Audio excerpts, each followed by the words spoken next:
నమస్తే అండి, welcome to అమేయ కృషి. ఈరోజు మనము పిట్టల ఆర్గానిక్స్లో జరుగుతున్నటువంటి బయోచార్ ట్రైనింగ్ ప్రోగ్రామ్ కోసం అని చెప్పేసి రావడం జరిగింది. దీంట్లో ప్రముఖ బయోచార్ నిపుణులు సాయి భాస్కర్ రెడ్డి గారు మన దగ్గర ఉన్నారు.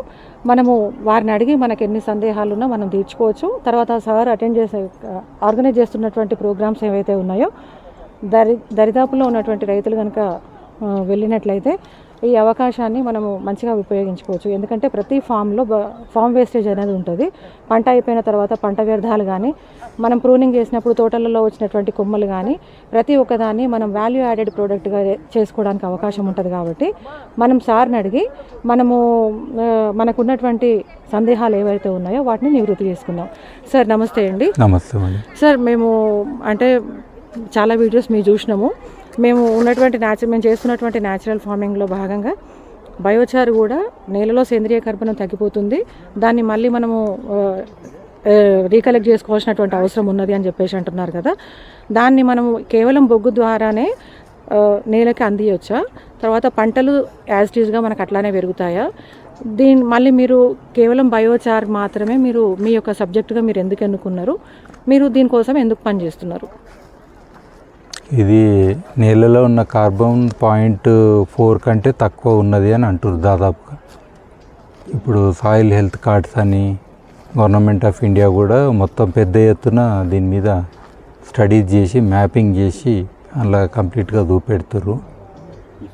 అయితే ఈ యొక్క సాయిల్ ఆర్గానిక్ మ్యాటర్ లేదా సాయిల్ ఆర్గానిక్ కార్బన్ ఇది ఏదైతే అంటామో ఇది టోటల్గా తగ్గడానికి మళ్ళా మనము పంట తీసుకున్నాక పంట వ్యర్థాలను కంపోస్ట్ చేసో లేదా ఎరువుల రూపంలోనూ, అంటే పశువులు తిన్నాక వచ్చిన ఎరువు అనండి, లేదా ఇతరత్ర ఎరువులు కూడా, అది కోడి ఎరువు, మేకలు, గొర్రెలు ఇట్లా ఉంటాయి కదా, అన్ని రకాల ఎరువులు కలిపి మనము భూమికి అందించే ఏదైతే పాత పద్ధతులు ఉండేనో అవి కూడా తగ్గిపోయినాయి.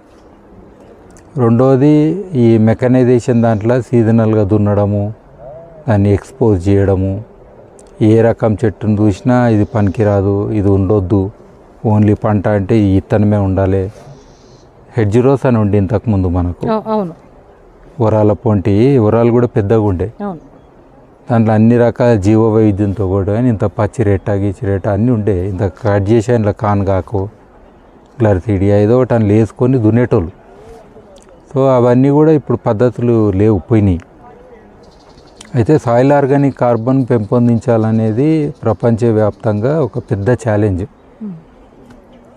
దేశం అంటే మట్టి కాదోయ్, దేశం అంటే మనుషులోయ్ అని అన్నారు. అది కంప్లీట్గా ఇప్పుడు విరుద్ధం ఆ పదం.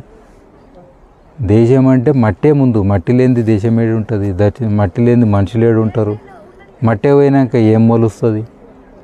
ఇదిగా దిశు. అవునండి. సరే, ఆ పాటలో వేరే మీనింగ్ ఉంటుందేమో, కానీ నేను చెప్పేది ఇప్పుడైతే అందరు కూడా ఊహించుకున్నది లేదా మున్ముందు ఏదైతే ప్రాబ్లమ్స్ ఉంటాయో దాని గురించి అనుకున్నది, మట్టిని ఇమీడియట్గా మనం మంచిగా చేయాలి అనేది ఫస్ట్. అగ్రికల్చర్ అనేది రెండోది. అగ్రికల్చర్లో మనము ఏం చెట్లు పెడతాము, అందులో పనికొచ్చేది ఏంది, కమర్షియల్ ఏంది, తినేది ఏంది, ఆయిల్ గీలు ఇట్లా అన్ని రకాలు ఉంటాయి, పండ్లు కూరగాయలు అన్నీ ఉంటాయి. ఫస్ట్ మట్టి అన్న తర్వాత అది రెండోది కదా, బేస్ అనేది ముందు ఉండాలి. అయితే గవర్నమెంట్లు కూడా ఈ ప్రోగ్రాంలు పెట్టి మీరు ఎరువులు చేయండి వేయండి, మీరు అది చేయండి వేయండి చెప్పడం మస్తున్నది హల్కగా. కానీ మనుషులకు ఏదైతే టైము దాన్ని కేటాయించాలనో, దాన్ని కటింగ్ చేసి ప్రాసెసింగ్ చేయాలనో, దాంట్లో ఎంజైమ్స్ కానీ ఇనాకులెంట్స్ కానీ ఇవన్నీ యాడ్ చేయాలనో, ఇవన్నీ చేసుకుంటూ వెళ్ళాలి కదా. అందులో కూడా చాలా సైన్స్ ఉంది. మైక్రోబయాలజీ అనేది కూడా ఉంటుంది అందులో. బయో ఫర్టిలైజర్స్ అండి, బయో ఇనాకులేట్స్ అండి, బయో సిమ్యులెంట్స్ అనండి, ఈవెన్ వేస్ట్ డీకంపోజర్ అని ఈ మధ్యన మీరు చూసి ఉంటారు. అది పెద్ద ఎత్తున రైతులు కూడా వాడుతుండ్రు, మంచి మాట. సో అట్లాంటి మనకు తెలియని చాలా ఉన్నాయి. ఇవన్నీ చేస్తే యాక్సిలరేట్ అవుతుంది. సరే, ఇన్ని చెప్పినా కానీ నిజంగా అందరు చేస్తున్నారు అంటే చాలా దూరం ఉన్నారు. ఏదైనా కొనుక్కొచ్చి చేస్తాం, మరి ఎవరు చేయాలి? నీ అంతలు నువ్వు చేస్తలేవు, కొనుక్కొచ్చేస్తా అంటే ఎవరో చేసేయాలి. అక్కడ కల్తీ కావడమో లేదా అక్కడ సత్వ లేని ఉండడమో ఇవన్నీ కూడా అవుతున్నాయి. రెండోది ఏంటంటే ఇచ్చిందన్న, ఇప్పుడు మనం తిన్నది పేకి పట్టిందా అని ఒకటి అంటాం. సో ఇచ్చిందన్న భూమికి పోయిందా? అది చెట్టు కొయ్యిందా. యూరియా వేస్తే 30% పోతే ఎక్కువ, మొత్తం గాలిలో పోతుంది, లేకపోతే చెర్లకు పోతుంది, లేకపోతే కాలువలో పడిపోతుంది కళ్ళ ముందటనే. ఎందుకంటే చెరువు పచ్చగా అయిందంటే ఇవి పోయినట్టే. ఇట్లా మనకు డైరెక్ట్ లాసెస్ కూడా కళ్ళ మీద కనబడుతున్నాయి. రెండోది, మీరు నిజంగా చెట్టుకి ఇవ్వాలని ఇచ్చిరా లేదా అట్లా ఇవ్వాలని ఇచ్చిరా పొలానికంటే, చాలామంది ఎవరో పనికి వచ్చిన వాళ్ళు ఉంటారు, ఇట్లా తల్లుకుంటూ పోతారు. నిజంగా ఏ రేడు ఉంది, చెట్టు ఏడు ఉంది, కరెక్ట్ ఆడ పోతుందా, ఏ టైంలో వేసినావు, మళ్ళీ నీళ్ళు ఎప్పుడు పెట్టినావు, ఇవన్నీ ఉంటాయి కదా. అవన్నీ ఏం లెక్క లేదు. వేసినాం, ఇన్ని కిలోలు వేసినాం, ఇంత మసాలా వేసినాం, మసాలా అనే పదాలు కూడా పెట్టుకోరు, కట్ల అంటారు. మళ్ళీ దాన్ని ఎరువుల సంచులు కట్ల అంటారు, అవునా కదా. ఇన్ని కట్టలు వేసినాం, అన్ని కట్టలు. అయితే దాన్ని చెట్టుకి అందియాలంటే దాన్ని ఏదైనా ఒకటి పట్టుకోవాలి, మనకు ఒకటి పట్టుకొని చెట్టుకి వేరుకి అది అందియాలి. కాబట్టి మనకి బొగ్గు అనేది ఏదైతే ఉన్నదో, ఈ బొగ్గుల గుణాలు అన్నీ ఉంటాయి అన్నట్టు. ఇప్పుడు మీరు ఛాయ్ తాగాలంటే చేతిలో కూడా తాగొచ్చు, తాగారు కదా, ఆకులో కూడా తాగొచ్చు. అది ఇన్కన్వీనియంట్ అని తాగం. మనకు ఒక గ్లాస్ కావాలంటాం, కప్పు కావాలంటాం, అట్లా అంటాం. సో అట్లా ఈ బొగ్గుల ఏమవుతుంది అని అంటే, ఇది మొత్తం మనం ఇచ్చే అన్ని మెటీరియల్స్, ఎరువులు ఇచ్చిన ఛార్జింగ్ అంటాం. దీని ఎరువులతో కలిపి ఇవ్వాలి. డైరెక్ట్గా ఇది ఇచ్చినా ఉపయోగం లేదు, అస్సలు సంబంధమే లేదు. డైరెక్ట్ ఇస్తే ఏం సంబంధం లేదు, అయితే కలిపి ఇవ్వడం కరెక్ట్. అయితే మామూలు జనాలు, రైతులు ఏమనుకుంటున్నారంటే, ఇది బయోచార్ మనం బొగ్గులు చేసి బొగ్గులు పొలాలలో వేయడం వల్ల, టన్నులు వేయడం వల్ల విపరీతంగా మన పంట వృద్ధి జరుగుతుంది. అది మీకు డిలే అవుతుంది, లాభం అవుతుంది, లాభం కాదని కాదు. ఫర్ ఎగ్జాంపుల్ ఈ ఇయర్ మీరు వేసిర్రు, నెక్స్ట్ ఇయర్కి సెట్ అవుతుంది, డిలే అవుతుంది. అంటే మనం ఇమీడియట్ రిజల్ట్స్ కావాలనుకుంటే ఈ బొగ్గులో ఇమీడియట్గా కలిపి ఇస్తే ఫాస్ట్ రిజల్ట్స్ వస్తాయి మీకు. అంటే ఏ ఎరువైనా కానివ్వండి, ఏ ఎరువైనా సరే, మీ జీవన ఎరువులు ఉంటాయి కదా, ఆర్గానిక్ ఫర్టిలైజర్స్ రకరకాలు, అన్నీ కూడా కల్పించుకోవచ్చు. పంచగవ్యాలు కానీ ఏదైనా కానీ. అయితే అందులో కొన్ని పద్ధతులు ఉన్నాయి, ఆల్రెడీ నేను కొన్ని చెప్పిన, ఎట్లా చేస్తే కరెక్ట్ అనేది చెప్పిన. సో అది చేసి మనం ఇచ్చుకోవచ్చు. అప్పుడు ఏమవుతుందంటే, ఇందులో ఉండే ఈ యొక్క సర్ఫేస్ ఏరియా అంటాం, ఒక చెంచాడు బొగ్గలు కూడా ఒక ఫుట్బాల్ ఫీల్డ్ అంత ఏరియా ఉంటుంది. సో దాని మూలాన ఏమవుతుంది అని అంటే, ఈ టోటల్గా అబ్జార్ప్షన్ అంటాం రెండు. అంటే దీని మీద కూడా పట్టుకొని ఉంటుంది, దీని లోపల కూడా పోయి ఉంటుంది. అర్థమైంది కదా. సో అదంతా కూడా పెరిగి, ఇంకోటి ఇది నిర్జీవం గుర్తుపెట్టుకోండి. తర్వాత ఇది 100 ఏళ్ళు ఉంటుంది. మీరు ఒక ఇల్లు కట్టి 100 ఏళ్ళు నా పిల్లలు ఉంటారు, పిల్లలు ఉంటారు అంటాం కదా, అట్లా మినిమం 100. తర్వాత ఇది 1000 సంవత్సరాలు కూడా ఉంటుంది. అంటే 1000 సంవత్సరాలు ఒక ఇల్లు ఉంటుంది అంటే ఎవరో ఒకరు ఉంటారు కదా లాజికల్గా. అంటే సూక్ష్మజీవాలు పోయి ఇండ్లు ఉంటాయి, నివాసం ఏర్పరచుకుంటాయి, ఇండ్లు చేసుకొని అందులో ఉంటాయి, హ్యాపీగా ఉంటాయి.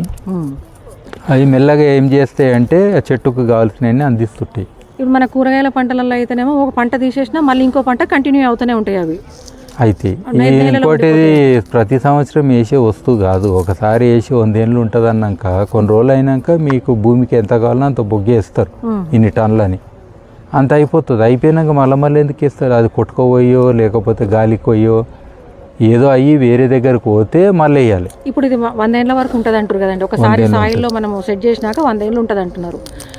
ఆ తర్వాత ఇప్పుడు మనం మామూలుగా వేయాల్సినటువంటి ఎరువులు, పై ఎరువులు అవి వేస్తూనే ఉండాలి. దీని సంబంధం లేదు. ఇప్పుడు ఇల్లు కట్టుకున్నాం కదా అని ఉత్త కూర్చుంటాము, ఫుడ్ వండుకోవాలి కదా, అది అట్లనే, అది ఆహారం. ఇది ఆహారం కాదు. ఇది తిన్నా మీకు శక్తి రాదు, జీర్ణం కాదు. ఇది కేవలం ఒక మీడియం మాత్రమే, మధ్యవర్తి, మంచి పని చేసే మధ్యవర్తి. అంటే మళ్ళీ మధ్యవర్తులలో కూడా 2 రకాలు ఉంటారు. అన్ని గుంజుకొని నేను ఎవరికి అనేటోళ్ళు ఉంటారు, ఆ టైప్ కాదు ఇది. ఇది ఏం తీసుకున్నా మంచిని వంచుతుంది, చెడుని దాపెట్టుకుంటుంది. గుర్తుపెట్టుకోండి, చెడుని దాపెట్టుకుంటుంది, మంచిని పంచుతుంది. అంటే బయోచార్ మనం చేయడానికి మనము గడ్డి తీసుకున్న ఆకులు, పుల్లలు, లావు కర్రలు ఏవైనా కూడా వచ్చేటటువంటి బొగ్గు ఒకే రకమైనటువంటి విలువను కూడుకొని ఉంటుంది అంటున్నారా? కాదు, నేను ఎప్పుడన్నది డౌట్ నాకు ఉండదు. మీరు ఇడ్లీ తిని, దోశ తిని, అన్నం తిని, బిర్యానీ తిని అన్నీ ఒకటేనా, అది అన్నమే ఇది అన్నమే అంటే నడవది. దేని విలువలు దానికి ఉంటాయి, అంతే కదా. అట్లనే ఎన్ని రకాల వస్తువులతోటి మనం ఎన్ని బొగ్గులు చేస్తామో అన్ని బొగ్గులు కూడా వేరే వేరే కొంచెం ప్రాపర్టీస్లో తేడా ఉంటాయి, కొంచెం. అందుకే మీకు హైయెస్ట్ 1 కిలో బొగ్గు 200లకు కూడా పోవచ్చు, యాక్టివేటెడ్ కార్బన్ లెక్క. కొన్ని వేలల్లో కూడా పోతాయి ఇంకా హై ఎండ్ చేస్తే. లేదా 10-15 రూపాయలకు కూడా పోవచ్చు కిలో బొగ్గు. సో అట్లా మనకు ఆ విలువలు లేదా కలుషితాలు లేదా ఏ టెంపరేచర్లో చేసినాం అంతే కదా, ఆ టెంపరేచర్ కూడా ఒక నిర్ణయం చేసే ఫ్యాక్టర్. తర్వాత ఏం ట్రీట్మెంట్ చేసినాం బయటకు వచ్చినాక, దీంట్లో మనం క్లీనింగ్ చేసే దాంట్లో స్టీమింగ్ చేయొచ్చు, కడగొచ్చు, యాసిడ్ ట్రీట్మెంట్ చేయొచ్చు, ఇట్లా రకరకాల పద్ధతులు ఉంటాయి. లేదా మళ్ళీ వేడి చేయొచ్చు, ఇంకా కొంచెం ఇది కానీకే పోరోసిటీ అది పెరగనీకే, లేదా కలుషితాలు ఉండొచ్చు, లేదా మంచి వస్తువులు కూడా ఉండొచ్చు, లైక్ బూడిద ఉండొచ్చు అందులో అంతే కదా. అవునండి. వాలటైర్ మ్యాటర్స్ అంటాం, అది కూడా ఉండొచ్చు. ఇంకొంచెం ఆర్గానిక్ మ్యాటర్ కూడా ఉండొచ్చు, కొన్ని కాలనట్టు ఉంటాయి, రకరకాలు ఉంటాయి. సో అందుకే బొగ్గు విలువ అనేది కూడా ఆ ప్రాపర్టీస్ తోటి ఉంటుంది అంతే కదా. సో అట్లా మనకు రకరకాల బొగ్గులకు రకరకాల ప్రాపర్టీస్ ఉంటాయి. ఇదంతా కూడా మీకు ఏయంగా తెలుస్తుంది. ఫస్ట్ మీకు ఏదైతే దొరుకుతుందో మీ పొలంలో మీ చుట్టుపక్కల ముందు ఆ బొగ్గు మీదనే ఎక్స్పెరిమెంట్లు చేసుకోండి. నేను ఇటాలియన్ మార్బుల్ తెచ్చి ఇంట్లో వేసుకున్నా అనే లెవెల్లో పోకండి. అది మందిని చూసి మనం ఏదో చేసినట్టు ఉంటుంది. అంత స్టైల్ ఎందుకు మనకు? మన పొలంలో దొరికే నీకు లోకల్గా దొరికింది సస్టైనబుల్. ఒకసారి నువ్వు ఎక్స్పెరిమెంట్ చేస్తే రెండోసారి మళ్ళీ అదే బొగ్గు దొరికితే కదా ఎక్స్పెరిమెంట్ రిపీట్ అవుతుంది. అప్పుడు ఏదో ఆయన తెచ్చిచ్చిండు బొగ్గు, అది బాగానే ఉండే చేసిన, మళ్ళీ ఆ బొగ్గు దొరకలేదు, నాకు ఏం చేయాలనో తెలుస్తలే అన్నట్టు ఉండొద్దు అంతే కదా. సో కాబట్టి అట్లా మనము లోకల్గా దొరికే కట్టెల్ని చేసుకొని లోకల్గా చేసుకుంటే సస్టైనబుల్ అవుతుంది.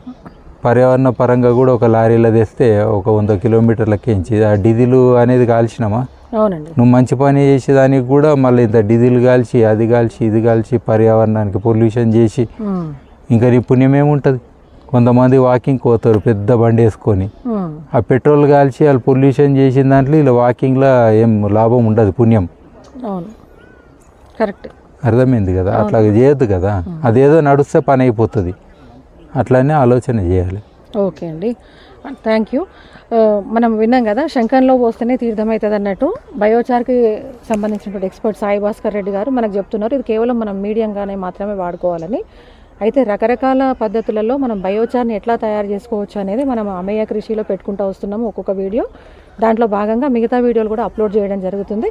మిత్రులారా, ఏదైనా కానీ కొత్త వస్తువు మార్కెట్లో రాగానే మనము దాని పట్ల విపరీతమైన ధోరణులు ప్రదర్శించకండి. అంటే ఒక టన్నులు వేసేయాలి, వేయగానే మనకు అద్భుతమైన ఫలితాలు వస్తాయి అనేది కాదు. ప్రాక్టికల్గా రైతుని మించినటువంటి శాస్త్రవేత్త లేడు. ఆయన ప్రాక్టికల్గా చేసిన తర్వాత ఆయన నేలకు ఏదైతే సూట్ అవుతుందో దాని మీద మాత్రమే వర్క్ చేయాలని కోరుతున్నాము. థ్యాంక్ యూ ఫర్ వాచింగ్ అమేయ కృషి. Thank you sir. Thank you madam. Thank you.